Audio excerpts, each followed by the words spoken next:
కల్తీ లడ్డు జరిగిందా లేదా అనే ప్రశ్న మీద ప్రెస్ మీట్ కూడా జరిగింది.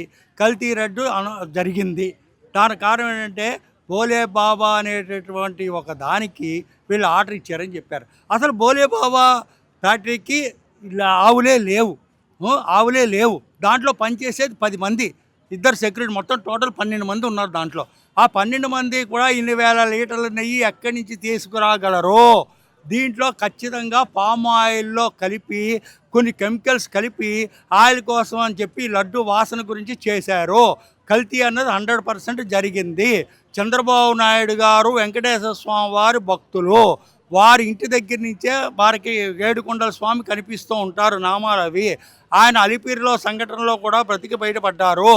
ఆయన నీతి నిజాయితీగా దీన్ని బయటికి తీద్దామని చెప్పి పవన్ కళ్యాణ్ గారు, కూటమి ప్రభుత్వము అందరూ కలిపి ఈరోజు ప్రెస్ మీట్ పెట్టి ఈ కల్తీ లడ్డు గురించి ఇప్పుడు ఏదైనా సహించగలరు. కానీ సాక్షాత్తు శ్రీమన్నారాయణమూర్తి వెంకటేశ్వర స్వామి వారు మన కులదైవము. వారు ఎన్నో విధాలైనటువంటి ఎంతోమంది వేల మంది భక్తులు వచ్చి దర్శించుకుంటారు. ఈ లడ్డు కల్తీ అన్నది ఎలా, అయోధ్యకు కూడా కొన్ని వేల లడ్డూలు పంపించారు. డెఫినెట్గా దీంట్లో ఏంటంటే సుబ్బారెడ్డి గారు ఏమంటున్నారు, చిన్నప్పని నా పిఏ ఉన్నాడు, ఆయన ద్వారా తోసేస్తున్నారు. అసలు ఈయనకి తెలియకుండా, చైర్మన్కి వాళ్ళకి తెలియకుండా ఇది ఎలా జరుగుతుంది? ఏదైనా సరే పిఏ అంత చేసేంత ధైర్యం ఎవరికీ ఉండదు. పిఏలు ఎంతోమందికి, మినిస్టర్కి, ఎమ్మెల్యేలకి, వీళ్ళకి ఎంతోమందికి పిఏలు ఉంటారు. ఆ పిఏలు స్వతంత్రంగా వీళ్ళ సంతకం లేకుండా, వీళ్ళ పర్మిషన్ లేకుండా ఏ పిఏ కూడా ఆర్డర్ ఇచ్చేంత ఇది వాళ్ళకు ఉండదు. వీళ్ళ సిగ్నేచర్ కావాలి డెఫినెట్గా. ఈ కల్తీ లడ్డు విషయంలో ఎవరైనా సరే వెంకటేశ్వర స్వామి వారి యొక్క డబ్బు తిన్నా, ఏది చేసినా వారి యొక్క పనిష్మెంట్ అనుభవించక తప్పదు. అంతకుముందు వైసీపీ గవర్నమెంట్లో అంతర్వేదిలో రథం తగలబెట్టారు, ఎవరో అన్నారు. తర్వాత కనకదుర్గమ్మ వారి గుళ్ళో వెండికా చేశారు, వేదే అన్నారు. ఆ తర్వాత మళ్ళీ ఇంకొకటి ఎన్నో దేవాలయాలు చేశారు. ఎలా తలపిస్తోందంటే ఔరంగజేబు, మహమ్మదీన్ దగ్గరకు వీళ్ళందరూ కూడా మన హిందూ దేవాలయాన్ని ఎలాగైతే చేశారో ఆ రకమైనటువంటి ఇది వైసీపీ గవర్నమెంట్. ఇంకొకసారి కనుక వైసీపీ గవర్నమెంట్ కనుక వచ్చిందంటే దేవాలయానికి మనుగడ ఉండదు. రేపు పొద్దున్న అయ్యప్ప స్వాములు అందరూ కూడా మన శబరిమల వెళ్ళినప్పుడు మసీదు తగిలించి వెళ్తున్నారు కదా, అలాగే అలిపిరిలో కూడా చర్చి కట్టేస్తాను, ఆ చర్చిలోంచి వెళ్ళండి అని కూడా అనొచ్చు. కాబట్టి ఎట్టి పరిస్థితుల్లోనూ కూడా వాళ్ళకి ఛాన్స్ ఇవ్వద్దు. మన హిందూ జాతిని మనం నిలబెట్టుకోవాలి, మన సంప్రదాయాల్ని మనం నిలబెట్టుకోవాలి. సాక్షాత్తు వెంకటేశ్వర స్వామి వారి యొక్క దయానుగ్రహంతో ఎంతోమంది భక్తులు రోజు వచ్చి అన్నదానం కానీ ఇదేమిటి ఎన్నో ఇచ్చేస్తున్నారు. అలాంటి వాల్తీలో కల్తీలు అన్నది జరగకూడదు. ఎక్కడైనా ఏదైనా అవినీతిలో ఇప్పుడు మధ్య కుంభకోణం చూసాము, చేశారు. కానీ సాక్షాత్తు శ్రీమన్నారాయణమూర్తి వెంకటేశ్వర స్వామి వారి దగ్గర లడ్డూలో కొన్ని రోజు తెల్లారులేస్తే ప్రతి ఒక్కళ్ళు కూడా తిరుపతి వెళ్తే లడ్డు తెచ్చావా అని అడుగుతారు. ఆ లడ్డు అన్నది ఎంత ప్రత్యేకత ఉంది. ఒక లడ్డు 2 లడ్డూల కంటే ఎక్కువ ఇచ్చేవారు కాదు. ఆ లడ్డూకి ఏంటి, ఆ ప్రసాదాన్ని కళ్ళకద్దుకొని ఎంతో ఇది చేసుకుని తినేటటువంటి లడ్డూలో కూడా కల్తీ నెయ్యి జరిగింది. దీంట్లో ఏం జరిగిందంటే పామ్ ఆయిల్లో కొన్ని కెమికల్స్, ఫ్రూట్ ఆయిల్స్ ఇవన్నీ మిక్స్ చేసి వచ్చాయి. ఇవన్నీ కూడా కొన్ని బయటపడ్డాయి. ఈరోజు అందరూ ప్రెస్ మీట్లో చెప్పారు. అందుకని దైవభక్తిగా లడ్డు గురించి మనము ఈ వెంకటేశ్వర స్వామి వారికి ఎట్టి పరిస్థితుల్లోనూ అన్యాయం చేయొద్దు. దైవానుగ్రహం అందరూ కూడా మనం దీనికి సమర్థించాలి. దీన్ని ఎట్టి పరిస్థితుల్లోనూ కూడా ఎవరు కూడా దీన్ని మనం వ్యతిరేకించకుండా సమర్థించి ఇది చెయ్యాలి. ఇంకా నెక్స్ట్ అంబటి రాంబాబు గారి గురించి చెప్పాలంటే, అంబటి రాంబాబు గారు మొన్న ఏదో పిచ్చివాగడంతా ఎంత వల్గర్గానండి, లంచా కూడా కాని తిట్టడు. ఎంత నిజంగా ఆయన ఒక మినిస్టర్గా పనిచేసి ఒక మంచి హోదాలో ఉండి ఒక మంచి స్టేట్మెంట్లు ఇవ్వకుండా మన పూర్వం సంప్రదాయ ప్రకారం ఎంతోమంది మనం చూసాం. రోషయ్య గారిని చూసాము, వైఎస్ రాజశేఖర రెడ్డి గారు కూడా ఇలాంటి లాంగ్వేజ్ ఎప్పుడు కూడా ఆయనగా సీఎంగా పనిచేసినప్పుడు ఆయన కూడా ఇలా ఉపయోగించలేదు. ఈ అంబటి రాంబాబు అనేటటువంటి వ్యక్తి జగన్మోహన్ రెడ్డి గారి యొక్క తొత్తు. ఆయన్ని ఆ కళ్ళల్లో ఆనందం చూడడానికి, ఆయన మెప్పించడానికి, మళ్ళీ పార్టీలో ఏదో ఒకటి తీసుకురావడానికి, ఏదో ఒక ఇష్యూ తీసుకురావాలి. ఆ తీసుకురావడం కోసం ఆయన అలా ప్రవర్తించారు. ఆయన చూడడం కోసం, ఆయన పరామర్శించడం కోసం తాడేపల్లి నుంచి గుంటూరుకి మహా అయితే 30-40 నిమిషాలు టైం పడుతుంది.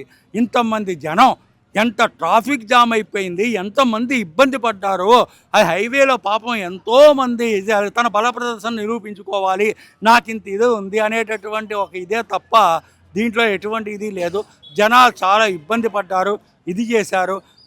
అతను సమర్థించుకోకుండా మాకు కూడా బీపీలు రావా, బీపీ షుగర్ అన్నది ఉండదా, మేము కూడా ఉప్పు కారం తినట్లేదా, ఇది లేదా, ఇవన్నీ అందరికీ అంతకుముందు ఏమైంది?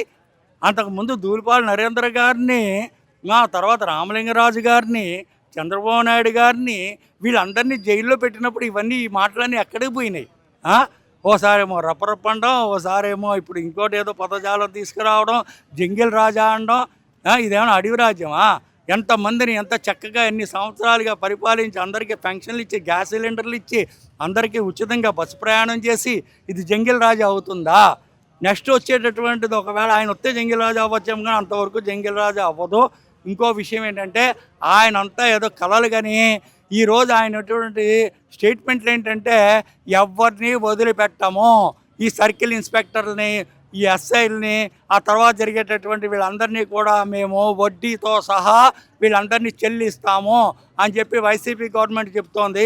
అసలంటూ ఉంటే కదా వడ్డీ, అసలే లేకపోతే ఇంక వడ్డీ ఏముంటుంది వీళ్ళు చెల్లించడానికి? అసలు నెక్స్ట్ ప్రభుత్వం అన్నది వీళ్ళది వస్తే కదా ఇవన్నీ చేయడం అన్నది. నెక్స్ట్ వీళ్ళు చేసేటటువంటి అరాచక పరిపాలన అంతమొందించి ఇది చేయాలి.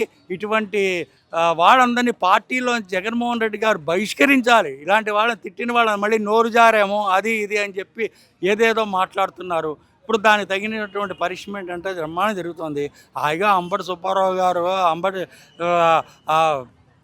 రాంబాబు గారు స్టెప్పులు వేసుకుని హోలీ నాడును ఆ సంక్రాంతి పండగ నాడు హాయిగా డ్యాన్సులు చేసుకోక, మందు కొట్టి జీడిపప్పు తిని, అంబటి సుబ్బన్న నూనె వేసుకుని ఆవకాయ అన్నం అవి తిని ఇంట్లో కూర్చోక, ఇవన్నీ ఎందుకంటే అది తలనొప్పి అంతా. రాజకీయంగా ఆయన ఏదో చెయ్యాలి, ఏదో నాకు ప్రాబ్లం, జైలుకి వెళ్తే ఏదో సంపత్తి దొరికిపోతుంది, ఇంకేమైనా ఉందా అని చెప్పి ఒక విధమైనటువంటి ఒక అరెస్ట్ చేసుకోండి, అది చేసుకోండి అని చెప్పి ఆయన సింపతి పెరుగుతుందని చెప్పి అనుకుంటున్నాడే తప్ప ప్రజల్లో ఈయనకు ఉండేటటువంటి తిట్లు, ఈయన చేసినటువంటి భాష, ఇవన్నీ ప్రజలు గమనిస్తున్నారు. కాబట్టి ఈయనకి సింపతి అన్నది ఎట్టి పరిస్థితుల్లోనూ పెరగదు. ఈయన జైలు శిక్ష అనుభవించవలసిందే. ఎవరైనా సరే అభివృద్ధి గురించి మాట్లాడు, ఇగో నువ్వు ఈ పని చేయట్లేదు, నువ్వు ఇచ్చిన హామీలు నెరవేర్చట్లేదు అని మాట్లాడకుండా పర్సనల్గా వెళ్ళి మాట్లాడడం ఏమిటి, తిట్టడం ఏమిటి? చంద్రబాబు నాయుడు ఎప్పుడైనా పర్సనల్గా ఎవరైనా తిట్టారా? తిట్టలేదు. మరి వీళ్ళు ఏంటంటే పర్సనల్గా ఎటువంటి పరిస్థితుల్లోనూ పర్సనల్గా ఎటువంటి పరిస్థితుల్లోనూ కుటుంబం జోలికి రాకూడదు. అలా కుటుంబం జోలికి వచ్చినటువంటి వాళ్ళందరూ కూడా వంశీ ఏమిటి, నాని ఏంటి, వీళ్ళందరూ కూడా భువనేశ్వర్ గారిని తిట్టినటువంటి వీళ్ళందరూ కూడా జైలు శిక్ష వినిపించి పోసాని కృష్ణముల దగ్గర నుంచి అందరూ కూడా పశ్చాత్తాపడి ఈరోజు కనుమరుగైపోయారు. అంటే అంకుల్ జగన్ గారు అన్నారు వాళ్ళు సీఎం అయితే వదలము అన్నట్టు మాట్లాడారు. అవునండి. దానికి ఏమంటారు మీరు? అసలు ఆయన సీఎం అయితే కదా వదలడానికి, ఆయనకి అవకాశమే లేదు కదా, మేము వడ్డీతో సహా చెల్లించుకుంటాం అన్నారు. అసలంటూ ఉంటే కదా వడ్డీ అన్నది వచ్చేది.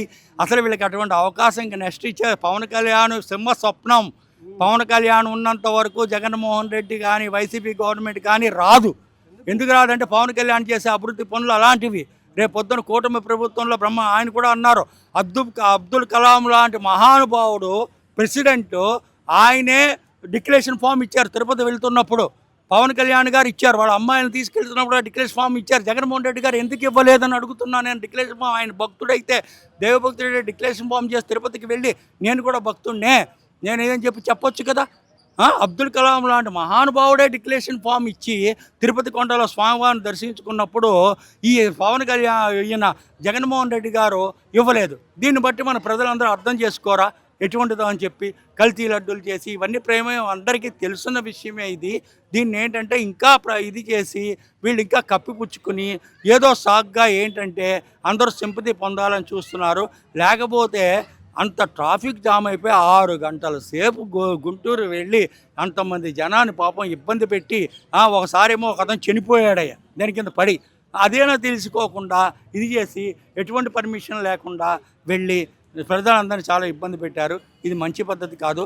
ఇప్పటికైనా సరే వాళ్ళు కన్ను తెరుచుకుని స్వచ్ఛంగా ఒప్పుకుని ఇది మాది తప్పైపోయిందని ఒప్పుకొని చేస్తే కొద్దిగానైనా భగవంతుడు క్షమిస్తాడు. అందరికీ నమస్తే. This is karate Kalyani. మీరు మంచి న్యూస్ చూడాలన్నా, మంచి విషయాలన్నీ కూడా తెలుసుకోవాలనుకున్నా కూడా please subscribe V channel. Hello అండి, వీటీవీ సబ్స్క్రైబ్ చేయండి. హాయ్ అండి, this is actor Suman. So వీటీవీని లైక్ చేయండి, షేర్ చేయండి, సబ్స్క్రైబ్ చేయండి. Hi hello, I'm Sasirekha, Miss India. So వీటీవీని లైక్ చేయండి, సబ్స్క్రైబ్ చేయండి, షేర్ చేయండి. ఏమైనా డౌట్స్ ఉంటే కామెంట్ బాక్స్లో కామెంట్ చేయండి. Thanks for VTV.